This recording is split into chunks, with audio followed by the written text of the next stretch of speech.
है कि हाँ राजयोग है ना, या रोग है ना, उसका फायदा हम कैसे उठा सके। क्योंकि ज्यादातर लोग सोचते हैं एस्ट्रोलॉजी में हाँ जी हमारे सारे वो नंबर आ रहे हैं, ठीक है हमारा बर्थ चार्ट बहुत बढ़िया है और मैम ने कह दिया 3 महीने में जॉब लग जाएगी, अब अपने आप लग जाएगी, ऐसे नहीं।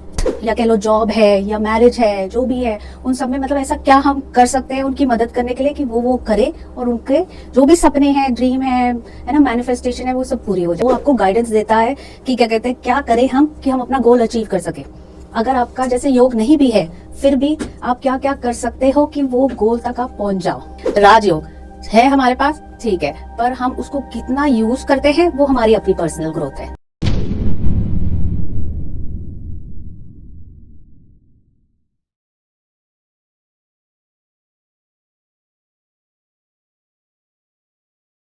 आज की शाम आपके नाम आज आई हैं एक खास मेहमान। जी हाँ, आप सभी को पता है ना हमारी ये 5 उंगलियों में कितनी सारी रेखाएं होती हैं, कौन से नक्षत्र होते हैं, कौन से हीरे होते हैं, कौन से हमारी राशि पे ग्रह बनाने के लिए जो क्रिस्टल यूज़ करते हो ना आप, क्या क्या हमें प्रभावित करते हैं, क्या क्या हमें अट्रैक्ट करते हैं, क्या क्या हमारी कैरियर में ग्रोथ करते हैं, हमारी पर्सनल ग्रोथ करते हैं। तो बस यही सब जानने के लिए ना आज स्पेशल एक गेस्ट आई है हमारी, जिनका नाम है भावना जी। तो भावना जी कैसा लग रहा है आपको टीवीटी में? बहुत अच्छा लग रहा है। हाँ, तो भावना जी हमारा सौभाग्य है कि आप हमारी टीम के साथ कनेक्ट हुए और आज हम चाहते हैं कि हमारे व्यूअर्स या जो लोग आपको देख रहे हैं वो इन चीज़ों को जाने कि astrology, numerology, crystal, sound healing ये हमारे जीवन में किस तरीके से काम करता है। तो सबसे पहले बस लोग भी यही जानना चाहते होंगे कि एस्ट्रोलॉजी जो है ना वो हमारी पर्सनल ग्रोथ में कैसे काम करता है। सबसे पहले पर्सनल ग्रोथ है क्या, है ना, हमें ये जानना ज़रूरी है कि ज़रूरी क्यों है हमारे लिए पर्सनल ग्रोथ। मतलब ऐसा क्या है जो ये हमारे को बता देंगे और क्या चेंज कर देंगे। पहली बात, मैं सिर्फ गाइडेंस देती हूँ, मैं कभी नहीं कहती कि आप अब ये आने वाला है या बहुत पैसा आने वाला है या बहुत वो है। समझ लो किसी को आप कह रहे हो कि आपकी जॉब लगने वाली है, ठीक है, और बंदा जॉब लेने निकले ही ना, फिर तो जो डेस्टिनी है, जो आपकी थिंकिंग है, वो सब डिपेंड करता है एस्ट्रोलॉजी पे, हाँ, पर आपकी अपनी मेहनत पे भी। लोगों को मतलब ये समझना चाहिए कि अगर एस्ट्रोलॉजी में लिखा है कि हाँ राजयोग है ना, या रोग है ना, उसका फ़ायदा हम कैसे उठा सके। क्योंकि ज़्यादातर लोग सोचते हैं एस्ट्रोलॉजी में हाँ जी हमारे सारे वो नंबर आ रहे हैं, ठीक है हमारा बर्थ चार्ट बहुत बढ़िया है और मैम ने कह दिया 3 महीने में जॉब लग जाएगी, अब अपने आप लग जाएगी, ऐसे नहीं। मतलब पर्सनल ग्रोथ मतलब कि हमारी थिंकिंग, हमारा थॉट प्रोसेस। तो हमारा काम है एज अ एस्ट्रोलॉजर या एज अ टैरो रीडर या न्यूमरोलॉजिस्ट, है ना, कि उनको बताएं कि क्या करना चाहिए जिससे उनका वो जो पर्सनल ग्रोथ या कह लो जॉब है या मैरिज है, जो भी है उन सब में मतलब ऐसा क्या हम कर सकते हैं उनकी मदद करने के लिए कि वो करे और उनके जो भी सपने हैं, ड्रीम है ना, मैनिफेस्टेशन है, वो सब पूरी हो जाए। तो इस तरह ये हेल्प करता है पर्सनल ग्रोथ में। जैसे सपोज अगर कैरियर ग्रोथ करना है, बंदे ने अच्छी एजुकेशन की है, अच्छा पैसा लगाया, वो कैरियर पे आया, उसकी सैलरी मान लो स्टार्टिंग 10 to 12,000 रुपीज़ से होती है और वो कैरियर ग्रोथ करना चाहता है, तो एस्ट्रोलॉजी उसके जीवन में कैसे काम करेगी? देखो, करियर ग्रोथ के लिए वही जैसे है कि अगर पर्सन बोल रहा है कि क्या कहते हैं मैम मैं नीट की तैयारी कर रहा हूँ या और कोई गवर्नमेंट जॉब की तैयारी करता हूँ, तो सबसे पहले तो हम देखते हैं कि भाई उसका योग है या नहीं, ठीक है। नहीं भी हो तो हम ऐसे स्ट्रेट फॉरवर्ड नहीं बोलते, तैयारी तो करने को कहते ही है। फिर देखते हैं कि टाइम पीरियड क्या चल रहा है ना। फिर उसको बताते हैं कि फोकस कहाँ। जो टैरो है ना वो बहुत अमेजिंग चीज़ है, वो आपको गाइडेंस देता है कि क्या कहते हैं क्या करें हम कि हम अपना गोल अचीव कर सके। अगर आपका जैसे योग नहीं भी है फिर भी आप क्या क्या कर सकते हो कि वो गोल तक आप पहुंच जाओ, है ना। डेस्टिनी तो देखो हम किसी की बदल नहीं सकते ना, हम आपके लिए आके मेहनत कर सकते हैं, तो हम बस उसको गाइडेंस दे सकते हैं कि ये पीरियड अच्छा है, इस पीरियड में ज़रूर अप्लाई करो। क्योंकि कई लोग सोचते हैं ना कि 1 साल का ब्रेक ले लेते हैं, है ना, और फिर ट्राई करेंगे, खुद ही पहले से ही मान लेते कि इस साल मैं नहीं पढ़ सकता, भाई इस साल मेरे पे बहुत प्रेशर है तो मैं नहीं दे पाता। पर क्या पता उस समय आपका जुपिटर का पीरियड चल रहा है ना, या कोई अच्छा और शुक्र का पीरियड चल रहा है ना, तो आप वो पीरियड छोड़ के नेक्स्ट पीरियड पे ट्राई करोगे, है ना। राहु पीरियड आ गया, ठीक है, या किसी की शनि की दशा शुरू हो गई, फिर तो हमारा काम है उसको ये गाइड करना कि ये पीरियड आपके लिए कितना अच्छा है, और आप अपने आप में विश्वास रखो, ठीक है, कि मैं कर सकता हूँ, ठीक है, या मैं कर सकती हूँ। क्योंकि ज़्यादातर लोग होप छोड़ देते हैं और होप बहुत बड़ी चीज़ है, तो वो हमारा काम है उनको करना। टैरो जैसे आपने भी बताया, मान लो जैसे टैरो के कई सारे कार्ड हैं और होपफुली 3 बंदे हैं, टैरो काम कर रहा है, 3 बंदे हैं, एक शादी के लिए परेशान है, एक नौकरी के लिए परेशान है और एक एग्जाम्पल कुछ भी लगा लेते हैं, पर तकलीफें तो दुनिया में आनी ही आनी है, ठीक है। अब टैरो जैसे उन पे काम तीनों पे किस तरीके से करेगा, अलग अलग करेगा इफेक्टेबल या एक ही करेगा? बाय चांस एक ही कार्ड अगर 3 बंदों में से 2 का निकलता है तो वो क्या प्रोसेस है? वही तो सारा जादू है क्योंकि कार्ड तो देखो, लोगों को समझने कि इससे ज़्यादा कार्ड है नहीं, 73 कार्ड है और परेशानियाँ कितनी सारी है ना। क्योंकि और हाँ, तो अब जब हम देखते हैं तो एक अंदर की इंट्यूशन है ना, एक हमारा जो दिल कहता है उनसे कहने को, ठीक है। बहुत सारे लोग लाइव में मुझे यही कहते हैं, मैम मैं आपका लाइव सिर्फ बातें सुनने के लिए अटेंड करती हूँ, मुझे कुछ नहीं पूछना, मैं सिर्फ ये जानना चाहती हूँ कि आप कैसे रीड करते हो। और टैरो का क्या है, जैसे अब आपने कहा सबकी अलग अलग परेशानी है, पहली बात तो मैं एक साथ रीडिंग निकालूंगी नहीं, और इतने सारे उसमें कॉम्बिनेशन है, वो पर्सनल की एनर्जी डाल के मैं फिर निकालूंगी। तो ऐसा बहुत रेयर केसेस है कि सबके लिए एक ही जैसे कार्ड आए, ठीक है। पर हमारी इंट्यूशन भी काम करती है एज पर द क्वेश्चन, उसकी जो एनर्जी है। पहले मैं बात करती हूँ, मैं कभी भी, जैसे आपने पूछा कि मेरी जॉब कब लगेगी, है ना, तो मैं अच्छा ठीक है इस टाइम पे लग जाएगी, ऐसा कभी जवाब नहीं सुनोगे आप मेरे से, तो नहीं, बिल्कुल भी। मैं पहले पर्सन से कनेक्ट करती हूँ, फिर मेरी एनर्जी मैं टैरो में डालती हूँ, क्योंकि मेरी एनर्जी न्यूट्रल एनर्जी है, जो सामने वाले की एनर्जी है वो आउट ऑफ कंसर्न है, आउट ऑफ नेगेटिव भी हो सकता है वो पर्सन, या उस पर्सन का ना होप ख़त्म हो गई, या वो सुपर एक्साइटेड, मतलब कैसी भी एनर्जी उसकी हो सकती है, पर मेरी एनर्जी उस पर्सन के लिए न्यूट्रल है, तो वहाँ मैं डालती हूँ। और ये मैं रीडिंग भी करके दिखाऊंगी तो आपको पता चलेगा कि कैसे कार्ड सेम नहीं आते, कार्ड वही आता है जो उसका है, जो गाइडेंस मुझे उसको देनी है। बाकी देखो, इंट्यूशन बहुत बड़ी चीज़ है, टैरो में इंट्यूशन बहुत काम करती है।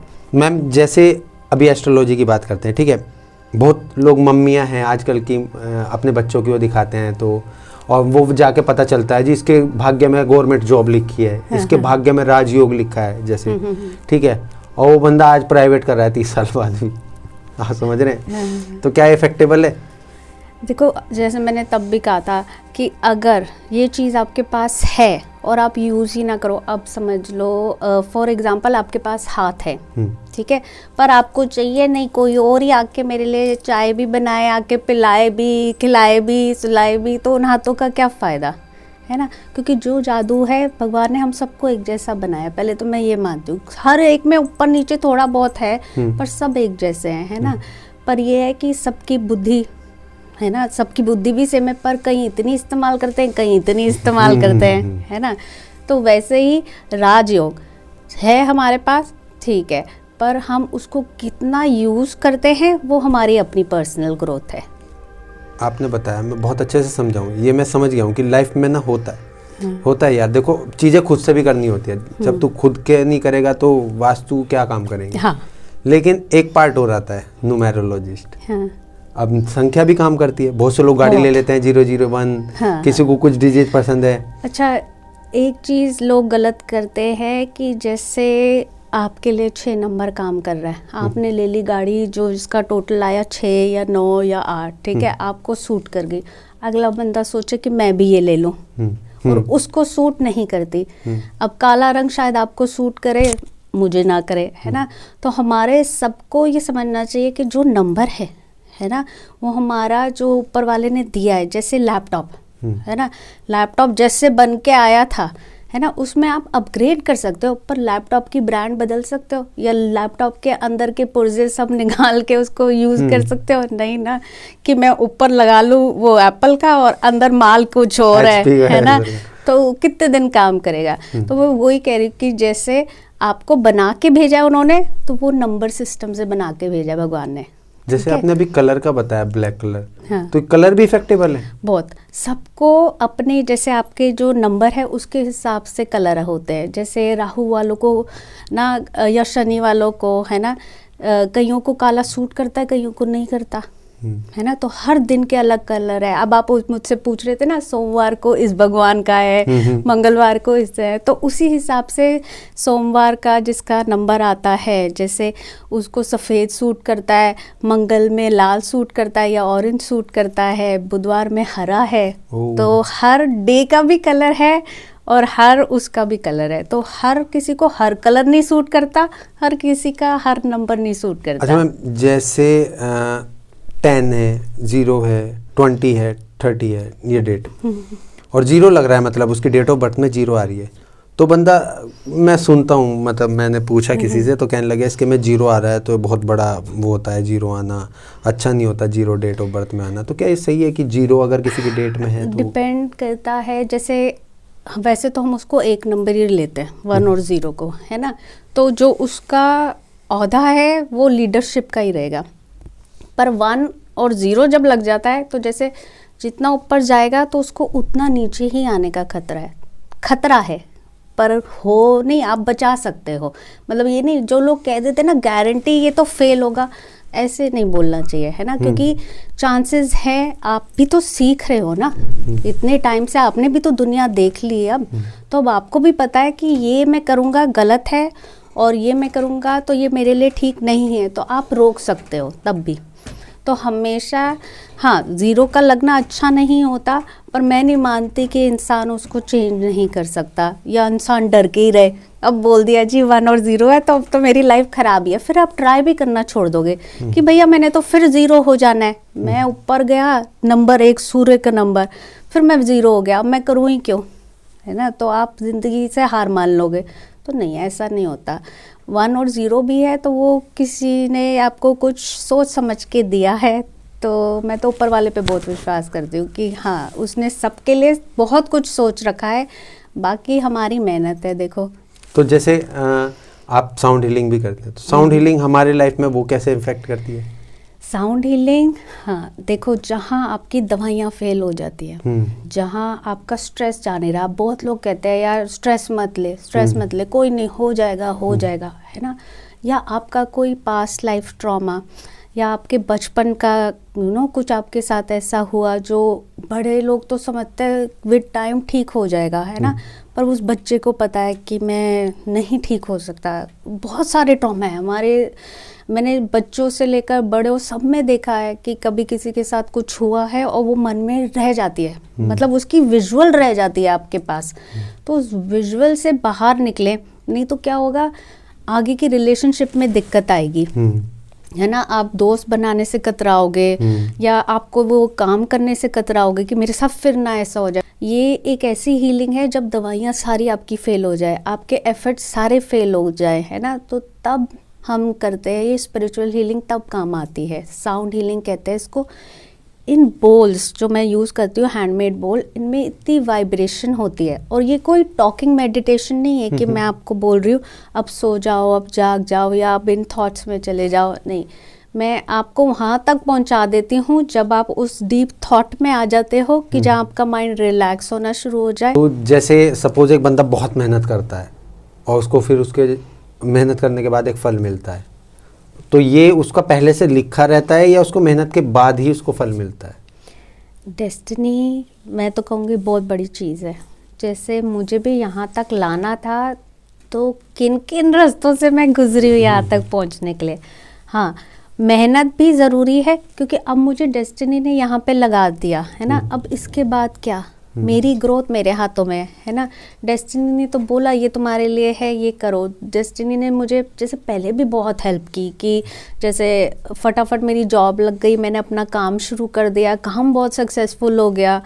तो देखो, मेरी डेस्टिनी ने बोला कि फिर मैं हाउसवाइफ भी बन गई, बहुत साल तो हाउसवाइफ ही रही। फिर डेस्टिनी ने ऐसे पॉइंट पे पहुंचाया कि जहाँ मैंने सोचा मैंने अपने लिए क्या किया, है ना, अपने लिए कुछ किया नहीं। तो मैं अपने लिए नहीं कर रही, तो मैं अपनी फैमिली की, हस्बैंड की कैसे हेल्प कर रही हूँ, क्योंकि कोरोना में तो सबका ही मोस्टली सब कुछ ख़त्म हो गया। तो उस तरह फिर डेस्टिनी ने ऐसी जगह पहुँचाया कि मैं क्या कर सकती हूँ अपने हस्बैंड के लिए, नहीं समझ में आया, बीमार हुए और परेशानियां बढ़ गई सोच सोच के कि यार अब कहाँ, अब तो बिजनेस स्टार्ट करने के लिए भी नहीं है, क्या करें, है ना। तो डेस्टिनी बहुत बड़ा रोल प्ले करती है कि कैसे मेरे दिमाग में ये बात आई, कैसे मैंने सोचा कि मैंने अब इसी में करना है, और कैसे ना एक कॉलिंग होती है। मैं मानती हूँ कि एक कॉलिंग आती है आपके पास कि हाँ ये काम आपके लिए बना है, ये काम आप करो और ये काम में आपको सक्सेस मिलेगी।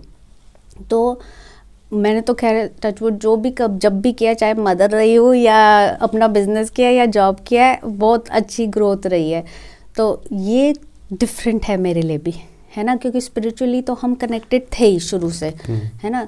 तो डेस्टिनी मैं कहती हूँ कि हाँ बहुत हेल्प करती है आपको यहाँ तक लाने के लिए। डेस्टिनी देखो है कोई चीज़ है जो है हम सबके साथ है, पर हाँ हमारी मेहनत डिसाइड करती है कि हम उसका कितना पाएंगे।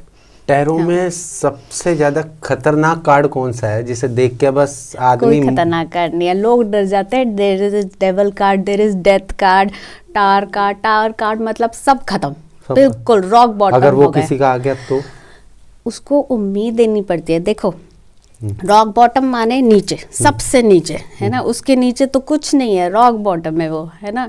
उसके बाद अब आप कहाँ जाओगे? या तो आप हार मान के खत्म, ठीक है, या आप दोबारा से शुरू करो। तो जाना तो ऊपर ही है अब ग्राफ, है ना। अब रॉक बॉटम के नीचे तो कुछ भी नहीं है, तो अब हम ऊपर ही जाएंगे। तो यही मैंने अपनी भी स्पिरिचुअल जर्नी में सीखा कि अब जब मेरे साथ हो गया, आई हैव फेल्ट कि मेरा रॉक बॉटम है, तो अब मैंने भी यही किया कि बस अब मेरी ग्रोथ हो, ठीक है। अब जो भी होगा मेरे साथ उसने मुझे ऊपर ही लेके जाना है। तो जैसे अगर ये एक एस्ट्रोलॉजी का पार्ट है कि चलो इनके कार्ड, ऐसा कोई नंबर है जो अनलकी होता है?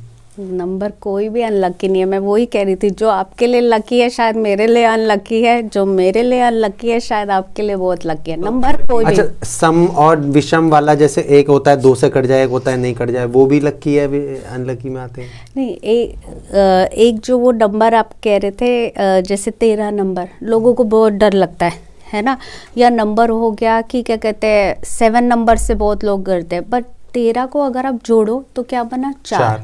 4 होता है राहु का नंबर। लोग राहु से भी बहुत डरते हैं, पर राहु आपको डिसिप्लिन सिखाने आता है लाइफ में। लोग ये नहीं समझते कि अगर मेरी ये दशा चल रही है तो क्यों चल रही है, क्योंकि अगर आप डिसिप्लिन हो तो वो आपको नहीं तंग करेगा। अगर आप राहु को प्लीज कर रहे हो, जैसे राहु मानता है कि आप अपनी लाइफ टाइम से सोइए, टाइम से उठिए, रैश ड्राइविंग ना कीजिए, ज़्यादा ड्रिंकिंग या किसी चीज़ में भी ओवर इंडल्ज नहीं होए, है ना। राहु के पीरियड में अगर आप ये सब करोगे वो आपको परेशान नहीं करेगा। तो जो भी नंबर आता है हमारी लाइफ में या जो भी पीरियड आता है वो हमें एक लेसन देने के लिए आता है। लेसन अगर आपको पहले से ही आता है तो आपको इफेक्ट नहीं करेगा। कई लोगों को देखोगे आप कॉन्स्टेंटली उनकी ग्रोथ हो रही है ना, बल्कि न्यूमरोलॉजी के हिसाब से अच्छा और बुरा टाइम सबके पास आता है, पर उनकी कांस्टेंट ग्रोथ हो रही है। क्यों? क्योंकि वो सीख चुके हैं। तो जब हम भी सीख जाएंगे तो हमारे भी कांस्टेंट ही ग्रोथ होगी फिर, क्योंकि ये सब लोग हमारे पास आते हैं हमें सिर्फ सिखाने। जैसे शनि आते हैं, है ना, लोग शनि से ऐसे डरते हैं, ओ ये शनि के उपाय करो, तो 7.5 शुरू हो गई जी, अब तो आपको ये उपाय करने पड़ेंगे, वो करने। मैं बहुत लोगों को देखा है डराते हुए, पर नहीं, जब ये आता है तो मैं उन्हें बस यही कहती हूँ कि ओवर इंडल्जिंग नहीं करनी, ठीक है ना। आपने कुछ ऐसा करना है कि जैसे कार्मिक एक्शन है ना, तो आप जितना दान करोगे उतना आपको मिलेगा, पर जितना आप किसी को परेशान करोगे या तंग करोगे, है ना, या लालची हो जाओगे, तो उतना शनि आपको तंग करेगा। तो शनि इसलिए नहीं आया कि आपका नुकसान करके जाएगा। अगर आप ठीक हो तो शनि कुछ नहीं करेगा आपको। अगर सपोज मैम किसी का अगर एक खराब कार्ड आ गया, आपने जैसे देखा, अब आपने तो देख लिया, अब आप उसको जस्टिफाई करोगे कि देखो यार ऐसा कार्ड आया है, आप उम्मीद रखो, जैसे डॉक्टर बोलते हैं ना। हाँ, वो वही वाला काम हम भी करते हैं जो डॉक्टर बोलते हैं। अच्छा, जैसे किसी ने बोला कि क्या कहते हैं मेरी फाइनेंशियल ग्रोथ कब होगी, या इस साल भी मेरे बिजनेस जैसे बहुत सालों से मैम खराब चल रहा है, अब मेरा क्या है ना, तो मेरे पर कर्जा भी बहुत चढ़ गया। बहुत लोग होते हैं कहते हैं, है ना, ऐसी बहुत लोगों की प्रॉब्लम है। अपने आप में सबको लगता है मेरी प्रॉब्लम सबसे बड़ी है ना, तो बहुत प्रॉब्लम है। अब किसी को आपको न्यूज़ देनी है, अब मैं पीरियड देखती हूँ तो उसका पीरियड अभी भी सही नहीं है ना। कार्ड से देखो तो कार्ड सही नहीं है, मतलब दोनों में से जो भी रीडिंग कर रही हूँ उसकी मैं, तो वो वाली न्यूज़ मैं ऐसे नहीं बताऊंगी कि मतलब नहीं आगे आने वाले 2 साल तुम्हारे और खराब है। नहीं नहीं, ऐसा नहीं। मैं उसको ऐसे बताती हूँ कि देखो पीरियड टफ है, पर यह है कि हम इसको पार कर सकते हैं, ठीक है। इस पीरियड में जो आपकी ग्रोथ होगी वो पर्सनल ग्रोथ होगी, जो डिपेंड करता है, जैसे चाहे आपके पास कुछ नहीं है, ठीक है, पर फिर भी आप औरों की मदद करो, ठीक है। और मदद हमेशा देखो पैसों से नहीं होती, मदद आप किसी भी तरह से कर सकते हो। जैसे जो उसका पीरियड चल रहा है उसके हिसाब से उसको रेमेडी सजेस्ट करती हूँ मैं, है ना, और बताती हूँ कि हाँ अभी थोड़ा टाइम है। एग्जैक्ट टाइम और डेट मैं नहीं देती अनलेस द पर्सन आस्क कि मैम कितना टाइम और है, तो लोग पूछते भी हैं, तो उसको बस बोलती हूँ थोड़ा टाइम और, तब तक आप ये रेमेडी करो, क्योंकि ये बहुत इफ़ेक्ट करती है। कि अगर हम जैसे डॉगी को रोटी डाल रहे हैं या किसी गरीब को खाना खिला रहे हैं या कुछ भी दान करके आ रहे हैं, तो कर्मा बहुत बड़ी चीज़ है, तो वो आपको चेंज ज़रूर करता है। बट ना लोग पता है कैसे करते हैं, एक चीज़ मैं ज़रूर एड्रेस करने चाहूँगी, क्योंकि एक पब्लिक प्लेटफॉर्म पे हो तो ये बताना बहुत ज़रूरी है कि जैसे आप डॉगी को रोटी डाल रहे हैं, मैंने कितनी बार देखा लोग ऐसे ना फेंक के चले हाँ, जाते मैंने हैं। एक दिन सेम यही देखा, एक बंदे ने गाड़ी से शीशा नीचे किया और गाय को ऐसे रोटी फेंक दी। हाँ हाँ, तो वही तो, मतलब ये कहाँ का कर्मा है, क्या है, मतलब इससे क्या हो जाएगा, इससे क्या वो ये कि चेंजेस मौत आएंगे। एक साल आ जाएगी हाँ, जल्दी। तो यही है। और डॉगी को ना एक्चुअली क्या है, हमारे वहाँ पे काले डॉगी बहुत है ना, तो हमारे घर के बाहर बैठे रहते हैं, तो मेरे हस्बैंड भी उनको देते हैं, उनके डब्बे पड़े हुए हैं, सब आके उनको वहाँ पे देते हैं, है ना। पर कितनी बार मैंने देखा है कि हमारे जो बाहर खड़ा होता है ना, उस पे एंट्रेंस, उस पे लोग ऐसे रोटियां फेंक जाते हैं कि वो आके वहाँ से खा जाएंगे स्ट्रे डॉग, है ना। तो अब जब हम निकल रहे होते हैं मुझे बड़ा बुरा लगता है। मैंने आज तक रोटी कभी डस्टबिन नहीं डाली, बच गई तो चिड़िया को दे दो, है ना, बचती तो है सबके घर में, है ना, नहीं तो किसी और को दे दो, कहीं पे भी दान कर दो। ऐसा नहीं होता कि खाना बच गया तो आपने डस्टबिन में ही डालना है। तो ये भी आप क्या कर रहे हो, फेंक रहे हो, आपको लगता है वो वहाँ से उठा के खाएगा। और ना काले डॉग तो वैसे ही बहुत रजे हुए होते हैं, क्योंकि उनको सभी आके डाल रहे होते हैं, है ना। तो कम से कम डब्बे में डाल दो, प्यार से डाल दो, काटेंगे थोड़ी ना वो। अगर एनिमल लवर हो ना, वो दिल से आएगा, आपको कोई उपाय भी करने की ज़रूरत है, आप बस अपने कर्मा अच्छे रखो, है ना। कोई गरीब बच्चा दिख गया या वेटर दिख गया, कई लोग होते हैं ना धुतकार देते हैं, क्या है ये लेके आ, ठंडा क्यों लेके आया है, गर्म करके लेके आ, ये जो है वो सब गिनते हैं, वो भगवान सब लिस्ट बना के बैठा है। जब वो लेगा ना, जैसे छप्पड़ फाड़ के देता है तो वो फिर छप्पड़ फाड़ के लेता भी है। तो मुझे लगता है कि बस आप अपने कार्मिक एक्शन सही रखो, आपकी लाइफ स्मूथ हो जाएगी, है ना। रिस्पेक्ट दो, चाहे वो बेजुबान है ना। अब केतु का टाइम चल रहा है, ये सारा साल केतु का चल रहा था, है ना। तो बेजुबानों की आप जितनी मदद करते हैं या हैंडीकैप की आप जितनी मदद करते हैं, ये साल आपको उतना ही फल देता है ना। अब आगे शनि का शुरू हो जाएगा साल 2024, है ना। कई लोगों के लिए बहुत अच्छा रहेगा, कई लोगों के लिए बहुत ही बुरा रहेगा, है ना। तो वो पहले से ही अपने कर्मा अच्छे कर लें तो उनका भी साल ठीक ठाक निकल जाएगा।